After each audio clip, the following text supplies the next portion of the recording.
안녕하세요. 출발 증시 와이드의 최혜린입니다. 다시 한번 시리얼 리스크가 불거졌고요. 미국의 7월달 무역 적자 규모도 생각보다 조금 확대되는 모습이었지만 미 연준의 베이지북 내용을 보니까요. 미국 경제가 완만하게 계속 확장세의 모습을 띠고 있다라는 좋은 펀더멘탈 평가가 나오고 있는 상황입니다.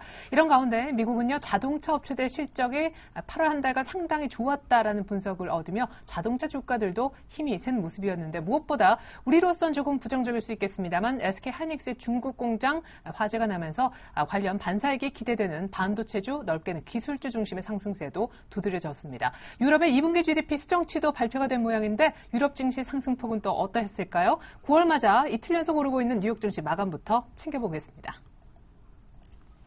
네, 뉴욕 증시는 시리아 우려에도 불구하고 포드의 8월 판매량이 7년 만에 최고를 기록하는 등 자동차 업체들의 실적 호조와 SK 하이닉스 반도체 공장에서 가스 폭발로 추정되는 화재 사고가 발생했다는 소식에 기술주, 반도체주 등이 랠리를 보이며 상승했습니다. 나스닥이 1% 이상 올랐고 다우지수도 100포인트가량 올라 0.6% 상승, 스탠다드앤푸어스 500지수도 0.8% 오른 채 마감됐습니다. 미 상원 외교위원회는 버락 오바마 대통령에게 제한적 시리아 군사 공격권을 부여하는 내용의 결의안을 결국 승인했습니다. 그러나 전투를 위한 지상군 파병은 승인하지 않았습니다. 미 연준은 최근 미국 경제가 완만한 속도로 성장하고 있다고 평가했습니다. 연준은 베이지북을 통해 제조업 부문의 확장과 소비 지출 및 주택 판매 증가 등에 힘입어 미국 경제가 완만하게 개선되고 있다고 지난 7월 베이지북과 거의 비슷한 평가를 내렸습니다. 개장 전 발표된 미국의 7월 무역 수지는 391억 달러 적자를 나타냈습니다. 이는 시장 전망치와 이전치보다 악화된 수준인데요. 미국의 7월 수입은 1.6% 증가한 반면 수출은 0.6% 감소했습니다. 수출 감소로 무역 수지 적자가 확대되자 전문가들은 미국의 3분기 성장률을 2.1%로 하향 조정하고 있습니다. 한편 유로존의 2분기 GDP 수정치가 전 분기 대비 0.3% 증가해 예비치와 동일했습니다. 다만 지난해 같은 기간에 비해서는 0.5% 정도만 줄면서 예비치 0.7% 감소보다 개선됐습니다. 이에 유럽 주요국 증시는 0.1 내지 0.2%가량 오르며 강보합세로 화답했습니다. 삼성전자가 독일 베를린에서 갤럭시 노트 3와 스마트워치인 갤럭시 기어를 함께 공개했습니다. 다음 주 선보일 것으로 예상되는 애플의 아이폰 5 후속 모델과 세계 스마트폰 시장을 놓고 또 한 번의 대격돌이 예상되고 있습니다. 네, 많은 뉴스들이 있었죠? 먼저 출발 증시 와이드 1부에서 준비한 소식부터 보여드리겠습니다.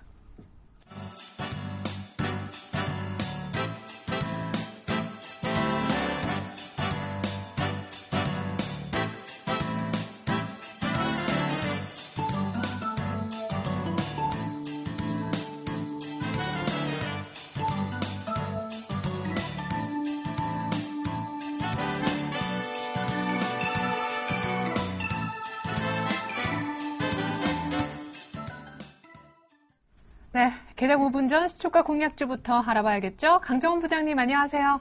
네, 안녕하세요. 네, 전일 시초가에 들어가보자 하셨던 성우 하이텍 리뷰 부탁드리겠습니다. 네, 성우 하이텍 어제 시초가 대비해서 2.3% 상승했습니다만 주가 대비해서 한 100원 정도 마이너스로 출발을 끝났습니다. 하지만 외국인 기관 동수 매수가 들어온 모습이고요. 기본적으로 제가 예상 목표가 준수해서 보유 전략 역시 제시하도록 하겠습니다. 오늘 시초가 공략주는 한진해운이라고 들었는데 제 기억이 맞다면 약 한 일주일 정도 전에 말씀해 주셨다가 오늘 재공략하시는 거 맞습니까? 맞습니다. 정확하게 기억하고 계시네요. 예. 한진해운 그때도 주가가 좀 한 며칠 전에 좀 올라왔는데 경은 올라왔는데 추가 상승 여력이 또 있는 걸로 판단되어서 오늘 또 한번 준비를 했고요.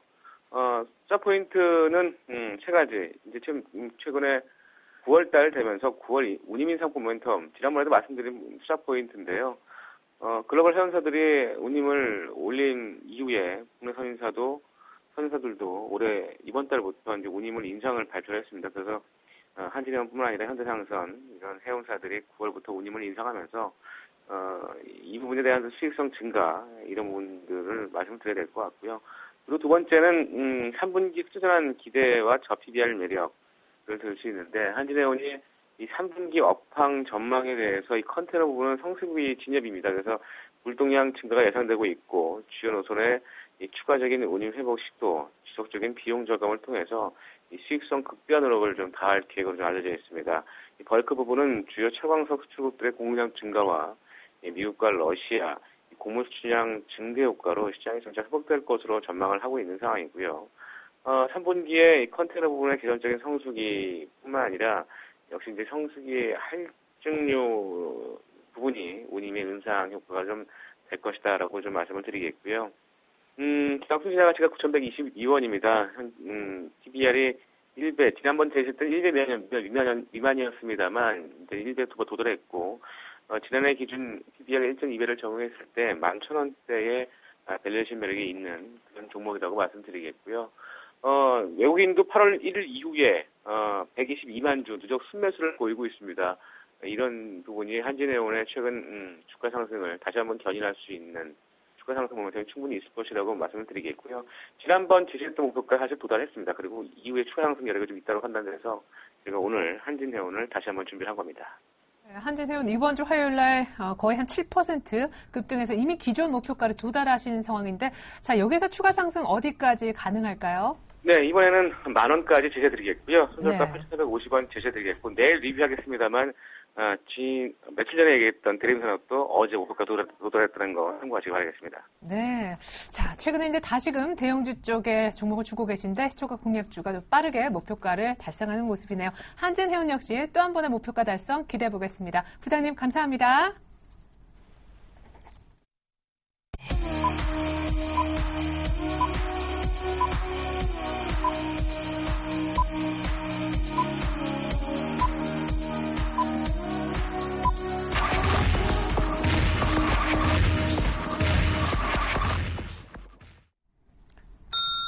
네, 9월 5일 목요일 우리 장 이제 막 열릴 것 같습니다.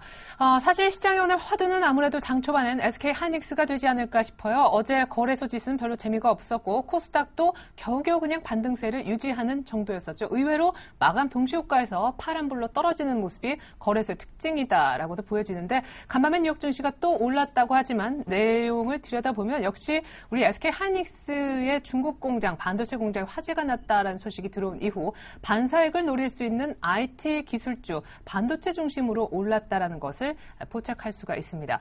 자, 오늘 삼성전자는 오히려 이것이 호재가 될 수도 있다는데, 문제의 SK 하이닉스 주가도 오늘 얼마나 하락하면서 출발하는지 함께 살펴드리겠습니다. 자, 출발 상황 나오는 것 같은데요. 이명식 전문가님, 정동웅 전문가님 함께 해주시겠습니다. 안녕하세요. 안녕하세요. 네, 코스피 출발 상황도 좀 궁금하지만 하이닉스, 삼성전자 얼마에 출발합니까? 예, 현재 삼성전자가 반사이 기대감으로 인해서 현재 2% 가까운 136만 원 상승 모멘텀이 나타나고 있고요.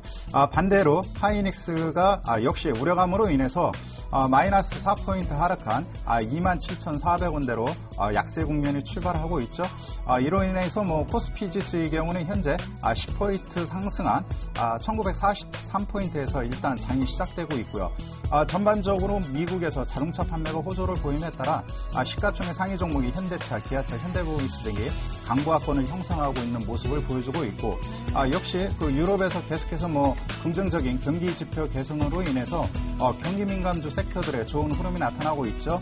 예를 들어서 LG화학이라든가 현재 건설주의 경우 여러 가지 악재 소식이 있지만 삼성물산, 현대건설 등의 경우에도 강보합권을 형성하면서 상승 모멘텀이 전개되고 있는 모습을 보여주고 있고, 최근에 악재 요인이 노출된 한국가스공사의 경우에도 한 2.9%대 거의 3%대 가까운 상승 흐름이 전개되고 있는데, 현재 코스피 지수의 경우 시가총액 상위 종목인 삼성전자, 현대차, 삼성생명의 반등에 힘입어 200일선인 1943포인트를 살짝 동시효과 돌파하는 모습을 보여주고 있습니다. 네, 삼성전자가 오늘 하이닉스 반사익 때문인지 2% 오르면서 137만 원 주가 보이고 있고요. 하이닉스가 4%가량 개파락으로 출발하고 있는데, 하이닉스 관련해서 주변 종목, 무엇보다 하이닉스 어떻게 하면 좋을지 잠시 후 대응법까지 짚어드립니다. 자, 일본 보기 이전에 곧바로 코스닥 출발 상황도 한번 확인해 볼까요? 네, 코스닥 오늘 0.6% 상승 출발을 했습니다. 시가총액 순위로 따져본다고 하더라도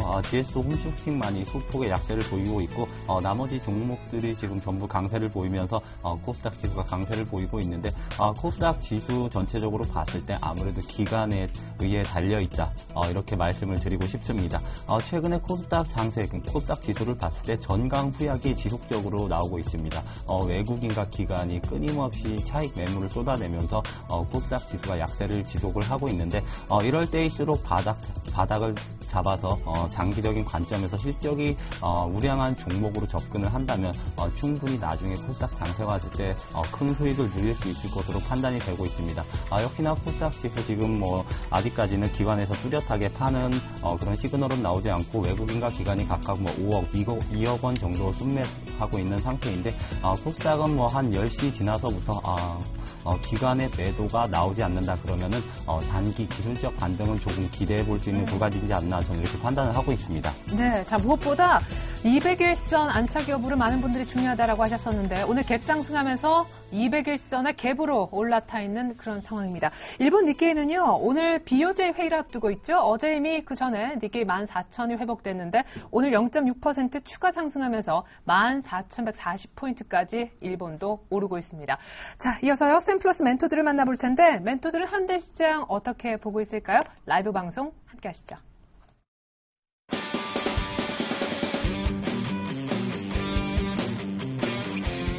대형주보다는 스몰캡으로 승부한다. 변칙적 마디 매매 전략가 정재훈 멘토의 리치클럽 함께 하시죠.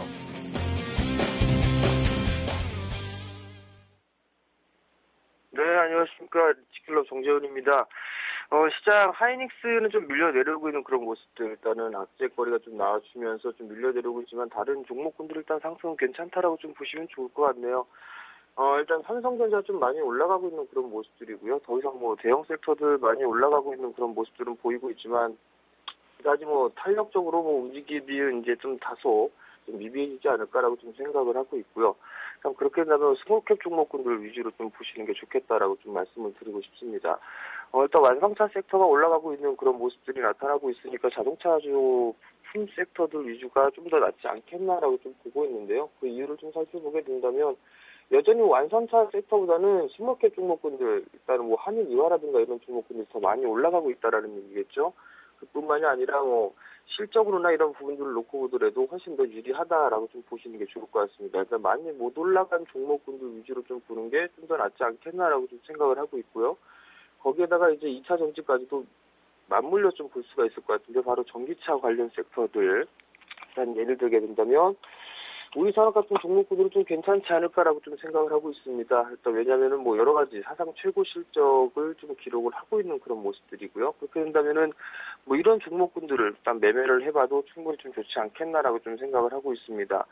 일단 종목군들은 지수는 많이 올라가 있는 그런 사항들이기 때문에 일단 조정을 좀 염두를 해둬야 되는 그런 부분들이고요. 거기에뿐만 아니라 이제 어느 정도 모멘텀을 좀 가지고 있는 종목군들 위주로 좀 봐야 된다라고 좀 보게 된다면은 우리산업 같은 종목군들이 단기적으로 트레이딩 관점을 하든 뭘 하든 일단 물림을 줄 때는 매수 관점을 좀 봐도 좋지 않겠나라고 좀 생각을 하고 있습니다. 여전히 주도 섹터의 흐름들은 나타나주고 있는 그런 모습들이고요. 그렇기 때문에 충분히 추가적인 상승은 좀 나올 수 있을 것이다라고 좀 보셔도 좋을 것 같습니다. 그리고 양대 산맥, 자동차 쪽 섹터하고 양대 산맥을 좀 이루고 있는 게 IT 섹터라고 좀 보셔도 좋을 것 같은데요. 전날 갤럭시 노트 3하고 그다음에 스마트워치 공개를 좀 했단 말이죠. 여기에 대해서는 이제 어느 정도 사인 매물이 좀 나와줄 수도 있는 그런 부분들이지만, 여전히 중저가 스마트폰이나 태블릿 PC 시장에서는 여전히 관심을 좀 갖고 있다라고 좀 보셔야 될 것 같습니다. 그렇다면 그런 종목군들 위주로 좀 봐도 좋지 않겠나라고 좀 볼 수가 있을 것 같은데요. 그런 종목군들로 대충 한번 살펴보게 된다면 LMS나 이런 종목군들도 상당히 좀 괜찮다라고 좀 말씀을 좀 드리도록 하겠습니다. 여전히 견조한 모습들이 보여지고 있고요. 결국엔 이런 종목군들이 원래 수익률 싸움은 지속될 것이다라고 좀 보셔도 좋을 것 같습니다. 외국인 쪽에서의 매도세가 좀 나와주지 않는 이상은 일단 지속적으로 종목별 수익률 게임은 펼쳐질 수 있을 것이다라고 좀 보셔도 좋을 것 같고, 그다음에 만기를 좀 앞두고 있는 그런 모습들 속에서 변동성 좀 커지는 그런 부분들이지만 이런 종목군들 같은 경우라면 크게 변동성 없이 안정적인 수익을 좀 낼 수 있다라고 좀 보셔도 좋을 것 같습니다. 그리고 시리아 부분들 때문에 방산주도 좀 올라가고 있는 모습들인데요. 단기 매매 대충 하고 나오시는 게 좋고, 괜히 그런 종목 들어갔다가 물릴 확률이 좀 더 높다라는 거, 이런 부분들을 좀 생각을 해보면 좋지 않겠나라고 좀 생각을 하고 있고, 그다음에 정책적인 수혜주들, 이런 종목군들 위주로 좀 봐야 된다라고 좀 말씀을 드리고 싶습니다. 결국 대형 섹터들 같은 경우라면 많이 올라가 있기 때문에 스몰캡 종목군들, 특히나 코스닥 종목군들은 반등이 좀 나아질 수 있는 그런 모습들이 형성이 될 수 있기 때문에 그런 종목군들 위주로 좀 타이트하게 좀 종목을 압축을 해서 보자라고 좀 말씀을 드리도록 하겠고요. 오후장 오늘 시작을 잘 했으니까 오늘 하루 잘 마무리를 좀 하시고 오후장에 다시 한번 만나 뵙도록 하겠습니다.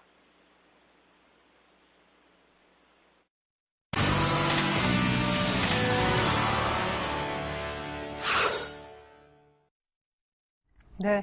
자, 오늘 아침 삼성전자와 SK하이닉스 희비가 SK하이닉스 중국 공장의 화재로 인해서 엇갈리고 있는 것이 큰 화제가 되고 있는데요. 잠시 후에 하이닉스 악재를 둘러싼 관련 종목들 매매 대응법 알려드리겠습니다. 자, 서울 외환시장 출발 상황도 알아보겠습니다. IBK 투자증권 윤영교 연구원님 안녕하세요. 네, 안녕하십니까? 네, 어제 오후에 호주의 2분기 GDP 예상치에 부합하면서 원달러 환율 다시 방향 바꾸는 거 봤는데 이틀째 1,100원 아래에서 마감됐잖아요. 오늘 추가 하락이네요. 네, 간밤 글로벌 외환시장에서는 미국 경제에 대한 긍정적인 시각이 다소 강해지면서 달러화가 주요 통화 대비 소폭 강세를 보였습니다. 미 연준은 우리 시각으로 오늘 새벽에 공개한 베이지북을 통해 지난 7월과 8월 사이 미국 경제는 점진적이고 완만한 속도로 성장했다고 진단했는데요.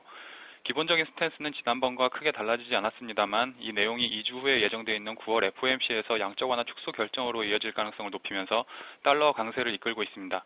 다만 유로존 2분기 GDP 수정치가 예상치에 부합해 전분기 대비 0.3% 증가하며 본격적인 회복 기대를 높이고 있고 시리아 공습 우려도 다소 완화되면서 달러 강세는 제한적인 모습입니다.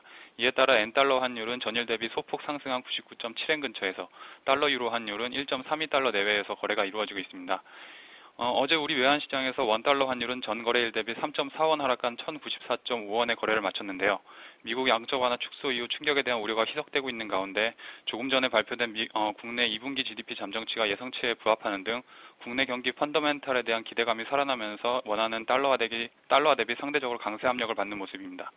간밤 여기 NDF 시장에서 원달러 환율은 어제 서울시장 종가 대비 3원 하락한 1,093.75원에 최종 호가됐는데요. 이에 따라서 오늘 서울 외환시장에서도 원달러 환율은 전반적으로 방향을 아래로 잡을 가능성이 높아 보입니다. 다만 1,100원 선을 하향 돌파하면서 단기 급락에 대한 부담이 시장에 작용할 것으로 예상되고 외환당국 개입 가능성도 재부각될 가능성이 높습니다. 따라서 오늘 서울 외환시장에서 원달러 환율은 1,090원대 초반에서 시작해 차츰 하락폭을 줄여나갈 것으로 보입니다. 지금 1,090원대까지 더 밀리는 모습인데 5월 저점은 1,080원대 허용을 할지 당국의 개입 경계 정도도 파악하면 좋을 것 같습니다. 지금까지 윤영교 연구원과 함께 해봤습니다. 말씀 감사합니다. 네, 감사합니다.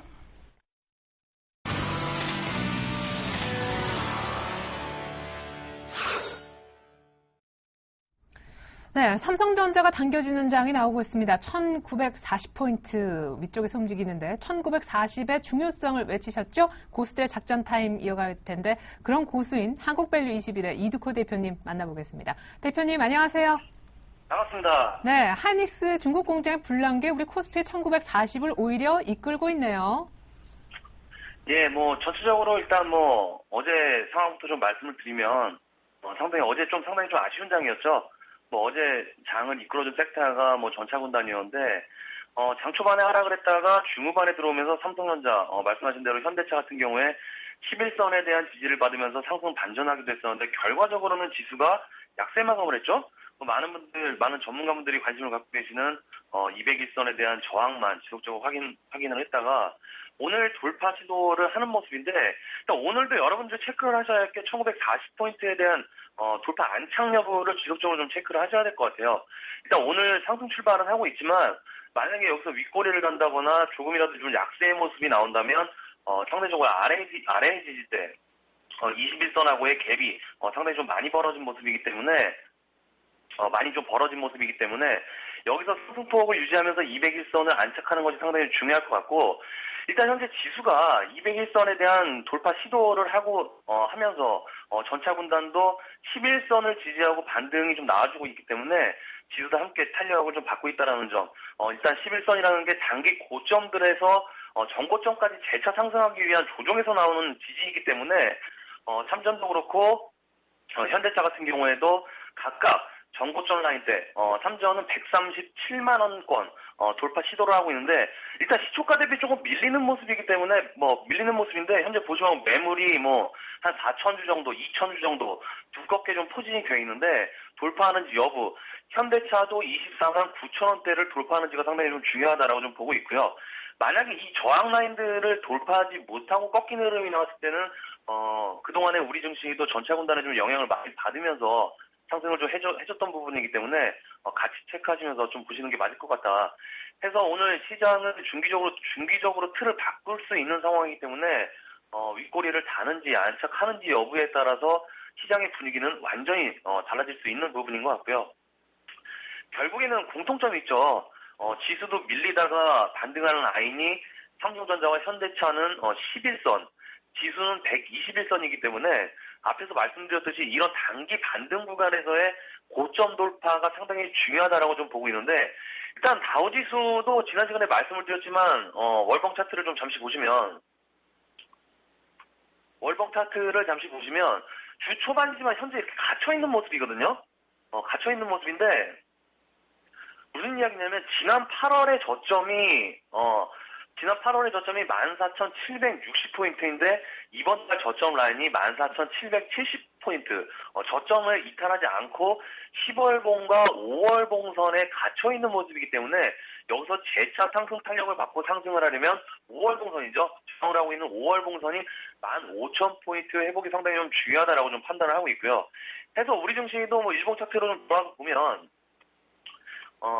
오늘 상승 출발하고 있는데 중요한 게 201선을 중심으로 121선의 지지를 받고 있지만 아래로 보면 아까 말씀드렸듯이 21선의 갭이 상당히 좀 많이 벌어진 모습이기 때문에 이런 모습들이 뭐냐면 제자리에서 계속 헤딩을 하고 있는 겁니다. 점프는 뛰는데 높이가 계속 동일하게 점프하는 모습이라는 것이죠.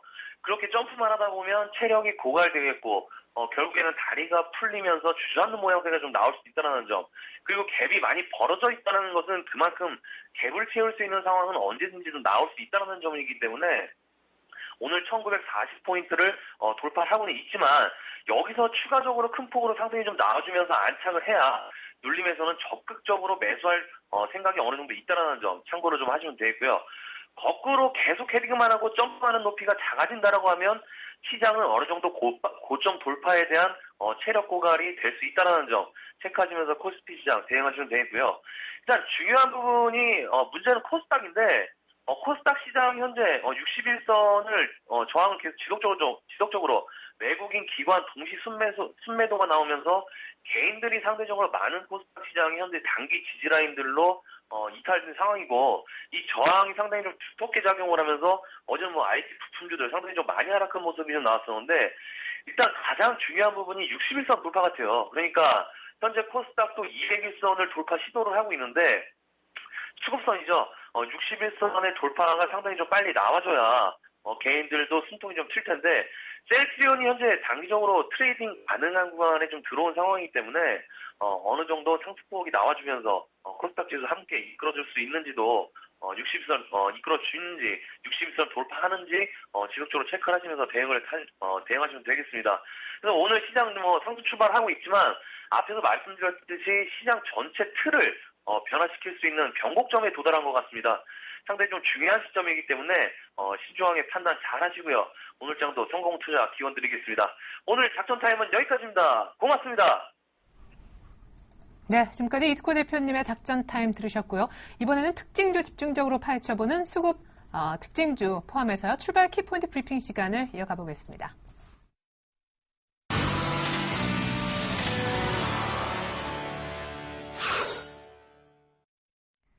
네, 약속 드린 대로 SK하이닉스 관련된 종목부터 들어갑니다. SK하이닉스가 마이너스 4%대 반사이익으로 혹은 신제품 공개로 삼성전자가 2%대 반등하면서 출발했었는데 삼성전자의 상승폭도 줄고 다행이죠. 하이닉스의 낙폭도 줄어들고 있네요. 네, 그렇습니다. 현재 SK하이닉스가 장 시작 초부터 4포인트 넘게 급락이 나타났는데 현재 대기 매수세가 유입되고 있다라고 볼 수가 있겠습니다. 일단 중국 우시 공장의 화재 내용의 정확한 원인은 파악이 되지 않고 있습니다. 네. 그러나 현재 핵심 시설인 클린룸 시설에 대한 피해는 없는 걸로 나와 있거든요. 네. 그렇기 때문에 1개월 내에 정상 가동할지 여부가 관건이라고 볼 수가 있겠고, 중요한 것은 중국 우시 공장에서 서버용 D램과 PC용 D램은 70%가량 생산하게 되는데 여기에 네. 그 생산 차질로 인해서 반대적으로 삼성전자가 가격 상승에 따른 그런 기대감으로 인해서 현재 주가에 긍정적으로 반영되고 있고요. SK 하이닉스의 경우는 뭐 단기적으로 한 2천억 정도 손실이 예상되고 있는 그런 상황인데 현재 재고가 한 1조 4천억 정도 되기 때문에 1개월 이내에 정상 가동이만 된다면 큰 피해는 없을 것으로 보여집니다. 현재 국면에 있어서는 예를 들어서 도시바에 예를 들어서 비유한 그런 기사가 나와 있는데요.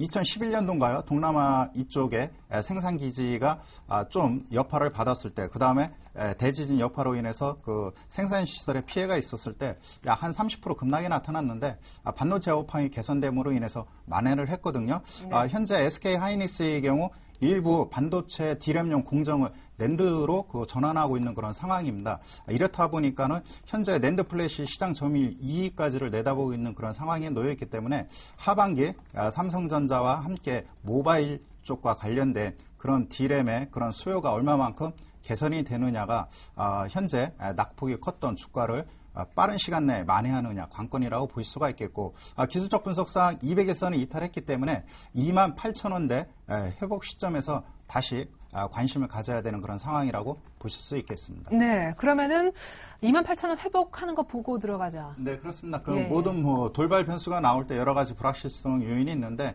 가격 회복이 이것을 만회해주기 때문에 일단은 안정적인 주가 회복 28,000원 회복을 그때 확인하고 들어가도 무리는 없다라고 판단이 됩니다. 네, 그럼 하이닉스에 대해서 동일한 생각이신지, 이 화재로 인해서 조정을 받으면 무조건 사야 된다는 리포트도 오늘 아침 있었는데요. 예, 그렇습니다. 저는 큰 영향이 없을 것이다. 저는 이렇게 판단을 하고 있습니다. SK 하이닉스 지금 낙폭을 조금 줄이면서 만회하는 모습을 보여주고 있는데, 사실상 오늘 전일 종가까지 이렇게 상승하기는 좀 무리가 있다고 판단됩니다. 일시적으로 단기 약재가 나왔기 때문에, 오늘이나 내일까지 추가 하락도 염두를 해둬야 될 것으로 보고 있습니다. 그렇지만 하이닉스 자체에서 지금 발생된 화재로 인해서 한 2천억 원의 손해가 발생할 것이다. 이렇게 말들이 나오고 있는데, 네. 사실상 손해보험 같은 보험사에서 이제 보험금을 지급받는다면 사실상의 피해액은 저는 한 1,000억 원 내외로 되지 않을까 저는 이렇게 판단을 하고 있습니다. 그렇기 때문에 SK 하이닉스 단기 모멘텀은 훼손될 수 있을지언정 추가적인 하락보다는 추가적으로 하락했을 때 저가 매수가 가능하지 않을까 저는 짧게 이렇게 말씀드리고 싶습니다. 네, 그럼 28,000원이 채 회복이 안 된 지금이라도 일단 낙폭은 줄여준다는 건 누군가 빠르게 산다라는 거 아니겠어요? 낙폭을 줄여준다면 역시나 저가에 잡은 단기 트레이딩 매물이 좀 나올 가능성이 굉장히 큽니다. 그렇기 때문에 만약에 오늘 낙폭을 다 만회하는 상승 파동이 나온다면 오히려 그를 트레이딩 관점에서 이제 매도 관점으로 지켜보는 게 맞을 것 같고, 내일까지 하락이 조금 더 이어진다 그러면 내일의 저가 매수가 조금은 가능하지 않을까 저는 이렇게 보고 있습니다. 네, 이미 오늘 사신 분들은 오늘 일단 어제 저가 정도까지 빠르게 올라오면 빠르게 이제 단기 트레이딩 하실 분들은 오늘 내 수익을 좀 확정 지시는 것도 나쁘진 않을 것 같습니다. 자, 하이닉스에 대해서는 약간 가격권의 차이는 있었지만 두 분의 전문가 모두 다 매수 쪽으로 얘기를 해주셨습니다. 자, 이번에는요, 거래소에 있는 나머지 종목들 더 보기 이전에 반도체 장비주가 혹시 움직이나 좀 살펴봤으면 좋겠어요. 사실 신제품도 좀 공개가 돼서 IT 부품주 어떻게 움직이고 있나요? 예, 그렇습니다. 역시 하이닉스 효과로 이제 반도체 장비주가 오늘 조금 상승을 보이고 있습니다. 국내를 대표하는 반도체 장비주는 역시나 유진테크라고 말씀드릴 수가 있을 것 같은데. 예, 그렇습니다. 유진테크 같은 경우 지금 한 3%대의 강세를 보여주고 있습니다. 그렇지만 제가 SK 하이닉스 설명을 드렸을 때 SK 하이닉스의 단기 약재다. 반대로 생각하면 반도체 장비주에는 단기 호재로 작용할 가능성이 있습니다. 지금 반도체 장비주가 큰 하락을 지금까지 보여왔는데 SK 하이닉스로 인해서 반도체 장비주가 상승을 한다면 정말 단기로 상승할 가능성이 굉장히 크기 때문에 정말 반도체 장비주가 내일 모레까지 상승을 이어간다. 그럼 보유하신 분들은 차익 매도의 기회가 되지 않을까 저는 이렇게 판단을 하고 있습니다. SK 하이닉스 중국 공장 화재로 인해서 장기적으로 반도체 장비주가 좋아질 것이다. 저는 이렇게 생각하지 않습니다. 제가 파악한 바로는 화재의 규모가 그리 크지 않다. 저는 이렇게 파악을 하고 있기 때문에 반도체 장비주 역시 짧은 트레이딩 관점으로 상승에 상승했을 때 매도하는 게 옳지 않나 이렇게 보고 있습니다. 네, 좋습니다. 자, 이번에는요, 거래소 쪽의 추가적인 특징주 더 한번 살펴보고자 해요. 실적이 너무너무 2분기에 전부문 다 좋았었던 효성의 악재가 좀 발생한 것 같습니다. 탈세 혐의로 회장이 지금 출국 금지 조치 받았다고요? 현재 그 여러 가지 그 소식은 외국인과 기관 익히 알고 있을 텐데, 그 기관은 한 달 넘게 매도하고 있고요. 외국인은 반대로 기관 물량을 외국인은 활발히 소외내주고 있죠. 일단은 효성이 그 조성래 회장의 출국 금지 배경 요인은 예전부터 나왔던 재료이죠. 조선 피난처에 대한 그 탈세 혐의, 이 부분이 현재 강도 높게 계속해서 장기적으로 조사가 이루어지고 있다라고 볼 수가 있겠습니다. 그럼에도 불구하고 효성의 주가가 지난 그 7월 초를 분기점을 해서 상당히 가파르게 상승하게 이루어졌던 그 배경 요인은 역시 산업재 섹터라든가 소묘 섹터 부분에 있어 실적이 상당히 좋아졌습니다. 그렇기 때문에 일시적인 그런 조세, 그런 악재 요인으로 인해서 출렁거릴지언정 큰 펀더멘탈에 그런 훼손은 없을 것으로 보여집니다. 다만 탈세와 관련된 국세청의 추징금이 과연 얼마나 되느냐, 이 부분이 관건이라고 볼 수가 있겠죠. 그렇기 때문에 투자자 여러분께서는 적어도 7만 원대를 이탈하지 않는 이상 일단은 관망하시고요. 7만 원 이탈할 시에는 차익 실현 내지 비중을 축소했다가 추후에 대응하는 것이 필요하다라고 여겨집니다. 네, 잠깐 타이어주 얘기를 해야 될 것 같습니다. 지금 진행이 너무 좋은데요. 한국타이어가 먼저 벤츠하고 이제 S클래스의 납품 소식 나오면서 신고가를 치고 나갔는데 오늘 추가 상승 넥센 타이어까지 움직입니다. 네. 미국의 8월 GM, 포드 판매량이 7년 내 최고였다고. 네. 그렇습니다. 그 넥센 타이어의 경우에는 저깁니다. 그 현대기아차에 대한 그 비중이 절대적이기 때문에 이 부분과 연동됐다라고 볼 수가 있겠죠. 최근에 그 넥센 타이어의 그 차트 주가 흐름을 보면은 7월 초까지는 상당히 견조했습니다. 그러나 파업 영향으로 인해서 주가가 급락이 나타났고요. 최근 들어서 신흥시장이라든가 미국에서 판매 호조가 나타남으로 인해서 여기에 현대 기아차의 의존도가 높기 때문에 이 부분이 현재 긍정적으로 반영되고 있다고 볼 수가 있겠고,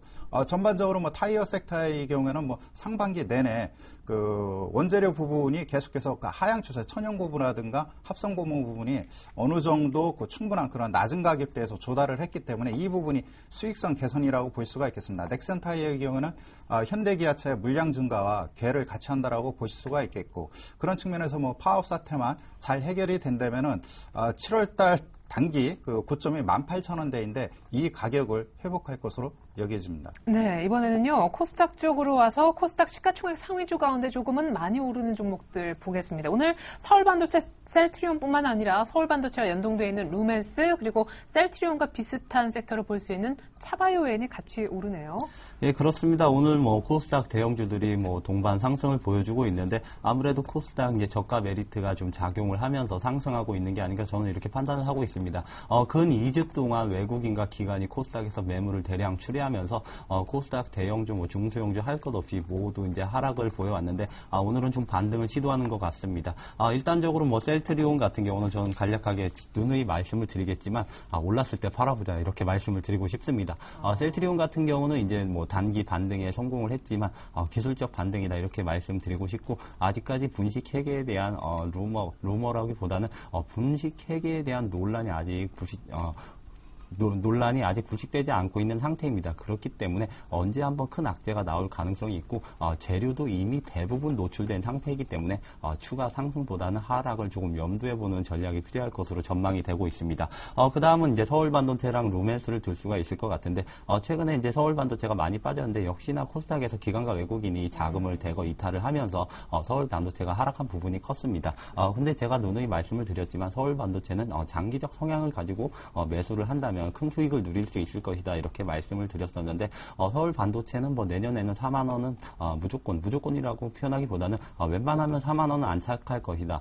장기 성장성이 큰 만큼 서울 반도체는 이제 매수 관점으로 하락했을 때 매수 관점으로 대응하는 게 맞을 것 같고, 루멘스가 이제 10,000원 이상에서 이제 거래가 되다가 최근에 한 8,000원 부근까지 하락한 상태입니다. 그 이유가 아무래도 증권가 코멘트도 있었지만 예상보다 실적이 부진했다 그 이유 때문에 하락을 했는데 아무래도 TV에 들어가는 블루, LED 조명 자체, LED 부품 자체가 아무래도 예상보다 수요가 부진했다. 이 이유로 인해서 룸매수가 하락한 것으로 전망이 되고 있습니다. 그렇지만 이 악재는 모두 주가에 반영된 상태이기 때문에 룸매수도 현재 가격에서는 이제 서울 반도체와 같이 뭐 LED 조명이나 LED 시장 성장에 따른 모멘텀이 부각받으면서 같은 추세로 상승이 가능하지 않을까 이렇게 보고 있습니다. 그리고 이제 차바이오엔 같은 경우는 2분기 실적이 굉장히 호전되게 나왔습니다. 차바이오엔 같은 경우는 이제 3분기, 3, 4분기 그러니까 하반기가 좀 성숙이다 이러한 측면이 있었는데 2분기에 뭐 작년 3분기, 4분기 같은 실적을 발표하면서 잠깐 상승을 했다. 역시나 코스닥 지수가 무너지면서 10,000원 이하까지 내려갔다가 지금 조금 회복한 상태인데 저는 이제 뭐 헬스케어나 뭐 이런 제약, 바이오 이런 쪽을 봤을 때 아무래도 차바이오에는 실적이 나오는 우량주가 아닌가 저는 이렇게 판단을 하고 있습니다. 제약 헬스케어는 뭐 미국이나 우리나라에서 육성하는 산업입니다. 그런데 실적이 뒷받침되어 있는 차바이오엔 정도라면 아무래도 지금에도 매수가 가능하지 않을까 저는 이렇게 보고 있습니다. 네, 참고로 지금 SK하이닉스 낙폭은 다시 4%대로 다시 벌어져 있습니다. 자, 거래소의 특징주 조금 더 살펴드리죠. 유중 얘기에 나왔었던 하지만 최근에 또 바짝 오르기도 했었던 한국가스공사의 오늘 모습 궁금하고요. 전에 블록딜 여파로 급락했었던 삼성생명이 10만 원을 바닥으로 반등을 모색하고 있네요. 네, 가스공사 예상했던 대로 유상증자 4만 7천 원대에서 일단 뭐 금일 유상증자에 따른 권리락이 나타났죠. 그렇기 때문에 유상증자로 인해서 주식수 물량 증가에 따른 그런 악재 요인은 해소됐다라고 볼 수가 있겠고. 최근에 그 가스공사에 대한 그 수급이 개선되고 있는 그 배경 요인은 정부에서 에너지 세제 개편이 이루어졌죠. 그 뭐 휘발유라든가 등유, 특히 그 LNG와 관련된 유류세 인하로 인해서 향후 천연가스에 대한 수요가 계속해서 증가할 것으로 보여집니다. 앞으로 그 미국에서 도입될 셰일가스 수입을 염두에 둔 그런 조치라고 판단이 되겠고 이로 인해서 가스공사가 수혜를 볼 것으로 예상이 됩니다. 또한 최근에 뭐 모잠비크의 가치가 계속해서 뭐 긍정적으로 반영이 되고 있습니다. 아직 주가에는 3조 원대에 해당하는 가치가 반영되지 않았는데 생산까지 시간이 크다 보니까 이러한 것 같습니다. 그러나 가스공사 악재에서 탈피하고 다시 완만한 상승이 전개될 것으로 보여지고요. 삼성생명의 경우는 전이 CJ제일제당에 있어서 블록딜로 인해서 국내 기관들이 활발히 소외를 해줬기 때문에 물량 압박에 대한 뭐 가격 조정 마무리됐다라고 볼 수가 있겠습니다. 그렇기 때문에 삼성생명 10만 원대에서 안정을 이루어질 것으로 보여집니다. 네.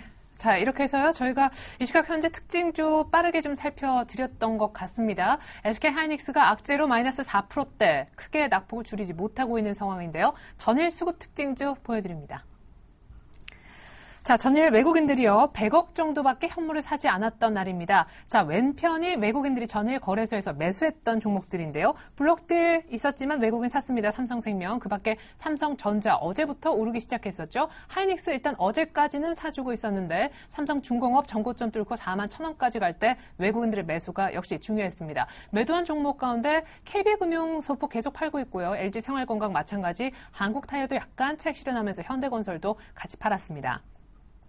자, 이어서 전일 거래소에 관한 기관 매매 상위주, 역시 왼편이 기관이 샀던 종목인데요. 기관도 한 600억대 정도 아주 많은 매수를 보이지는 않았습니다. 연기금 위주로 매수가 좀 잡힌 모습인데 역시 매수 1위 종목은 삼성생명이었고요. ETF 관련해서 레버리지 사고 인버스 파는 이런 활발한 움직임 매매도 역시 계속 특징적으로 보여지고 있습니다. 기관이 현대건설을 사줬고 신한지주를 매수했으며 LG화학도 더불어 샀죠. LG화학은 지금 30만 원 부근까지 와 있는 상황인데요. 기관도 참 계속해서 SK이노베이션을 바닥권에 머무르게 하는 주요 주체라고 보시면 좋겠습니다. 자, 분석 들어볼까요? 네. 그 삼성생명은 전일 그 외국인들이 블록딜로 약 175만 주를 소해냈습니다. 그렇기 때문에 매수 상위에 진입을 했고요. 중요한 것은 삼성전자, SK하이닉스입니다. 삼성전자 최근에 뭐 한 달 가까이 외국인 매수세가 꾸준히 유입되고 있는 그런 상황이라고 볼 수가 있겠고 추가 상승 여력이 있다고 볼 수가 있겠습니다. SK하이닉스 금일은 일부 외국계에서 뭐 차익 매물이 나오고 있지만 최근 한 4, 5일간에 약 280만 주를 집중적으로 매수를 했습니다. 그렇기 때문에 일단은 그 200일선 회복을 보고 대응할 필요가 있겠고 삼성중공업에 대한 매수세가 계속해서 유입되고 있죠. 현재 뭐 LG 그 세제 개편에 따른 뭐 LNG 수요가 계속해서 앞으로 증가할 것으로 예상이 되기 때문에 이 부분이 긍정적으로 작용하고 있다고 볼 수가 있겠고, 다음은 그 기간의 그 매매 동향을 보면은 역시 삼성생명에 대한 그런 블록딜로 62만 주 매수가 이루어졌고요. 네. 중요한 것은 현대건설 최근에 뭐 건설주 상당히 뭐 바닥에서 탈피하는 그런 모습을 보여주고 있는데, 현대건설은 약 8일째 순매수세가 강하게 유입되고 있는 그런 상황이라고 볼 수가 있겠고, 신한지주의 경우에도 최근 5일 동안 매수 강도가 높아지고 있습니다. LG화학의 경우에도 꾸준한 매수세가 유입되고 있고, 전반적으로 뭐 지수와는 무관한 그러한 종목군들의 매수세가 강하게 유입되고 있다라고 보실 수 있겠습니다. 네, 잠시 후에 임혁수 전문가님의 오늘장 한마디 조언도 들어보실 수 있습니다. 그에 앞서서 전일 코스닥 수급 특징주 봐야 되겠죠? 네, 전일 코스닥에도요, 역시 양 매도가 진짜 출현했던 그런 날입니다. 외국인들 많이 팔진 않았지만 여전히 매도를 좀 보였었는데, 그 와중에 적은 매도 중에서도 가장 많은 종목의 매도가 나왔던 것이 바로 안타깝지만 파트론이고요. 매일력, 그다음에 오늘은 반등하는데 어제까지 조금 부진했었던 루멘스도 세 번째로 많은 매도를 외국인이 보였습니다. 어제 마이너스 4%대 급락했었는데 오늘도 추가 하락이죠. 슈프리마 외국인들이 매도했고요. 메디톡스 역시 매도 5번째 이름을 올렸습니다. 하지만 셀트리온의 매수가 며칠 만인가요? 다시 복귀가 됐다라는 거 아주 눈여겨 보여지는고요. 사파이어 테크놀로지는 계속 꾸준하게 사고 있습니다. 자, 이어서 기관의 코스닥 매매 상위주 보시죠. 전일 360억대 다시 많은 매도를 보였었는데 오른편 매도 종목 보실까요? 다음 빼고 1, 2, 3, 4 모두 다 IT와 관련된 종목이었다라는 거 특징이 되겠고요. 어제 참고로 SFA가 6%대 급락했었는데 오늘도 반등을 못하고 있습니다. 매수 많았던 종목 포스코 ICT, 그리고 최근에 외국인들이 약간 다시 사기 시작한 파라다이스 기관도 숟가락 얹었고요. 자, 옆에 매도 종목의 IT 부품주가 많았습니다만은 나노 신소재는 진행이 좋고 세코닉스는 어제 4% 급등하기도 했었습니다. IT 부품주라고 다 같은 게 아니네요. 네, 그렇습니다. 뭐 IT 부품주 매도상에 특히 이름을 많이 올렸는데 특징적인 건 역시나 기관과 외국인 매도가 동반 매도가 출회된 이제 파트론을 먼저 말씀드려야 될 것 같습니다. 뭐가 문제인가요? 파트론 같은 경우는 사실상 8월 30일에도 기관과 외국인이 이제 억지로 끌어올리는 모습을 볼 수 있었습니다. 맞아요. 파트론 같은 경우는 윈도우 드레싱이 굉장히 심한 종목이기도 합니다. 역시나 IT 부품주, 그러니까 스마트폰 부품 대장격이기 때문에 아무래도 윈도우 드레싱이 심한 만큼 그 차익 매물이 나오는 게 아닌가 저는 이렇게 판단을 하고 있는데, 파트론 같은 경우는 오늘장 다행히도 뭐 1.8%대의 반등을 주고 있는데, 저는 추가적으로 반등이 더 나올 것이다 이렇게 말씀을 드리고 싶습니다. 전일장에 뭐 투자자 모임에서 제가 뭐 연설이라고 보다는 다른 사람들과 토론을 많이 하기도 했었는데, 일각에서는 파트론에 대해서 외국인과 기관의 엑소더스가 나오고 있다 이렇게 말들이 나오고 있는데, 지금 잠깐 화면을 보시면 외국인의 파트론 동향을 볼 수 있습니다. 지금 화면에서 나오는 이 파란색 선이 외국인 지분율을 나타내고 있는데, 6월달 지분율이 이제 35%, 거의 36%까지 외국인 지분율을 확대했다. 지금 22%까지 하락한 상태입니다. 이미 엑소더스는 한번 진행된 상태입니다. 그런데 추가적으로 외국인이 5%에서 10% 지분을 더 줄인다? 그러면은 파트론은 10,000원대까지 내려갈 가능성이 있는데, 저는 그렇게 내려갈 리는 만마다 이렇게 말씀드립니다. 그럼 파트론은 지금 기관보다도 외국인 수급이 더 중요한 종목입니까? 예, 그렇습니다. 파트론 같은 경우는 10,000원대부터 20,000원 이상까지 상승시켰던 주체를 보면 외국인임을 뚜렷이 알 수 있는 종목입니다. 그렇기 때문에 파트론 같은 경우는 최근에 변동폭은 이제 기관에 의해서 확대된 면이 있지만, 파트론은 이제 중장기적으로 봤을 때 외국인 지분에 따라서 주가가 흐르는 경향이 굉장히 큽니다. 그런데 파트론 같은 경우는 외국인이 지분을 추가적으로 뭐 줄여서 10,000원대까지 내려간다. 그런 밸류에이션 매력도가 너무나 높아지기 때문에 추가적인 이제 외국인 지분 매도는 조금 제한적일 것이다. 현재 상황에서 현재 주가 구간에서 이제 바닥권을 다지고 조금은 상승이 가능하지 않을까 저는 이렇게 판단하면서. 조금은 얼마? 조금 상승한다면 18,000원 이상까지는 반등을 시도할 수 있지 않을까 저는 이렇게 판단을 하고 있습니다. 그 이유 중에 하나가 역시나 삼성전자의 강세를 볼 수가 있는데, 삼성전자가 지속적으로 강세를 보인다면 역시나 부품주 또한 모멘텀을 받으면서 하반기에 중소형주 장세가 온다면 파트론이 가장 먼저 오르지 않을까 저는 이렇게 판단을 하고 있습니다. 뭐 일각에서는 삼성전자나 뭐 현대기아차에서 매물을 차익 실현을 하면은 경기 민감주, 뭐 건설, 화학, 뭐 기계 쪽으로 자금이 갈 것이다 이렇게 말이 나오고 있는데, 저는 일부분은 그 말에 동의를 하고 있지만, 또 일부 자금은 역시나 세컨티어 이제 부품주 쪽으로 갈 가능성이 굉장히 크다고 생각하고 있기 때문에 파트론 또한 하반기에는 좀 유망한 종목이 아닐까 저는 이렇게 판단을 하고 있습니다. 네. 그 다음적으로 이제 특징적인 게 아무래도 SFA와 이제 덕산 하이메탈 이 부분에 대해서 굉장히 대량 매도가 나왔습니다. 아무래도 A3 라인이 많이 뭐 지연될 것이다. 어제 또 이야기가 부각되면서 이에 따른 기관의 매도세가 굉장히 많이 출회된 것으로 보고 있는데 네. 저는 추가적인 이제 반등보다는 정말 이 시점에서 이제 손절을 하고 다른 경기 민감주로 접근하는 게 옳지 않나 저는 이렇게 보고 있습니다. 아, 그렇군요.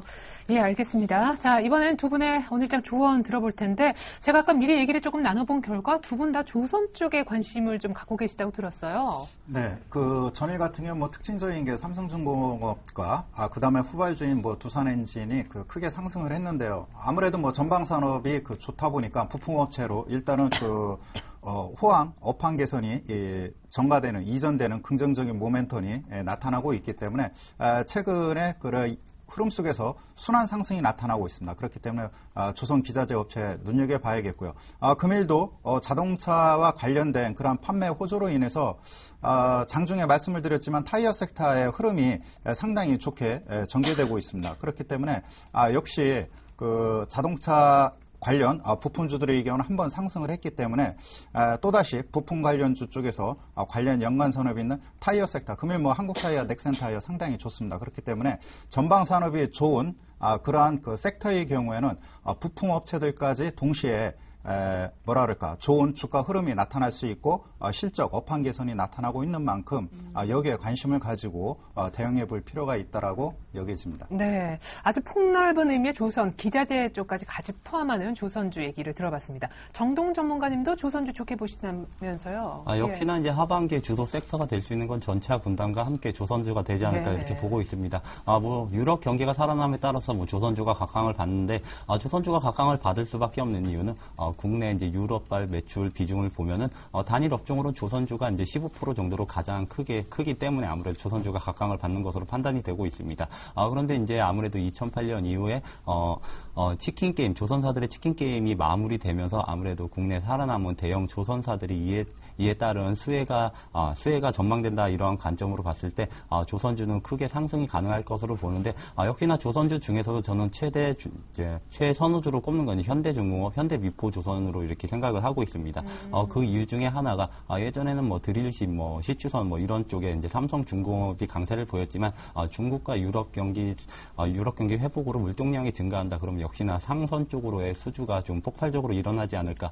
이러한 관점으로 봤을 때 현대중공업과 현대미포조선, 대우조선 해양 쪽이 삼성중공업보다는 흐름이 조금 괜찮지 않을까. 이러한 관점으로 봤을 때는 조선 비중을 한 6대4 정도로 현대중공업, 현대미포조선을 좀 실는 게 옳지 않나 이렇게 보고 있습니다. 네, 삼성전자 효과로 1940이 일단 보여지는 아침입니다. 이렇게 해서 출발 상황 분석에 두 분과 함께 해봤습니다. 이명식 전문가, 정동 전문가님 간에 이제 인사 나눌게요. 감사합니다. 감사합니다.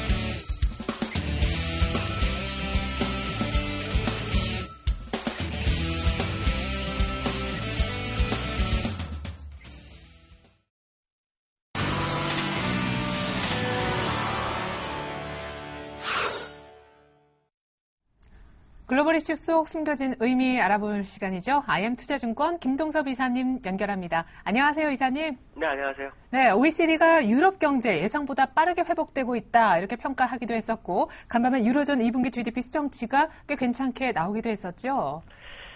유럽 경제의 그 핵심은 이제 독일하고 프랑스가 되는데 독일과 프랑스를 중심적으로 얘기를 하는 것 같습니다. 그렇지만 뭐 이탈리아라든가 스페인이라든가 그 밑에 다른 나라들은 사실 그렇게 성적이 좋지 않기 때문에 독일과 프랑스만을 보고 말하기는 좀 어렵죠. 그렇지만 프랑스 같은 경우에는 경제 성장률이 마이너스에서 플러스로 변할 거라는 기대감이 시장에 반영이 되고 있고요.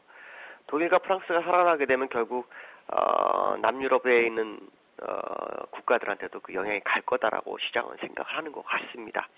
어쨌든 중요한 것은 경제가 좀 살아나는 것이 수치상으로 나오고 있다는 건 상당히 긍정적이고요. 주식시장에도 독일과 프랑스의 상승은 상당한 영향을 미칠 수 있고요. 다만 기타 유로존 국가들은 이제 실업률이라든가 아직도 마이너스 경제 성장률을 이루고 있기 때문에 그들도 평균치를 유지해주는지가 상당히 좀 중요하지 않을까라는 생각을 해보고 있고요. 그렇지만 유럽이 빠르게 성장을 하고 있지만 예전만큼 그 성장치는 된 건 아니고 마이너스권에서 플러스권으로 돌았다는 정도라고 보시면 맞지 않나 이렇게 판단하고 있습니다. 네, G20 정상회의를 위해서 IMF가 보고서를 하나 냈다고 하는데 글로벌 경제 진단의 방향을 선회한 모습이 포착되고 있다고 파이낸셜 타임스가 보도했더라고요. 어떤 글로벌 경제 성장의 성장 동력이 이제는 신흥국이 아니라 선진국이 될 거라고 이런 보고서를 썼네요. 그 신흥국 같은 경우에는 그 중국이 성장 동력인데 중국이 약간 그 경제 성장률이 좀 무너지고 있는 상황이었고요. 물론 제가 볼 때는 앞으로 중국이 괜찮아질 거라고 좀 판단을 하고 있고요.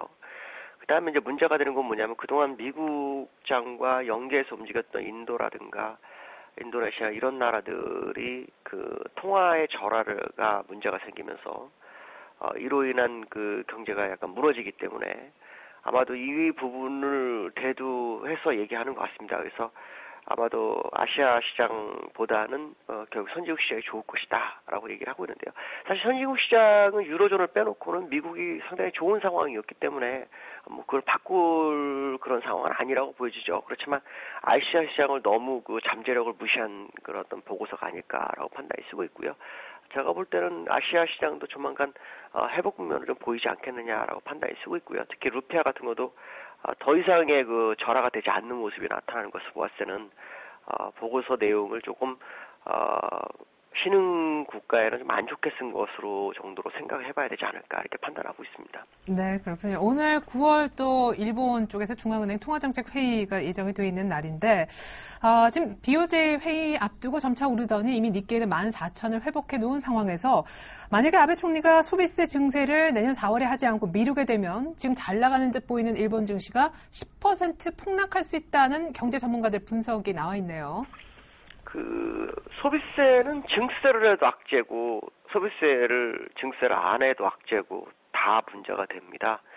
증세를 하게 되면 그 인플레이션은 소비가 필요한데 소비가 줄어들 확률이 높기 때문에 이것이 악재고요. 또 증세를 안 하게 되면 재정 건전성이 문제가 되기 때문에 악재죠. 근데 시장에서는 일본에 있는 그 애널리스트들은 이제 그 소비세를 증세를 안 할 경우를 얘기를 하고 있고요.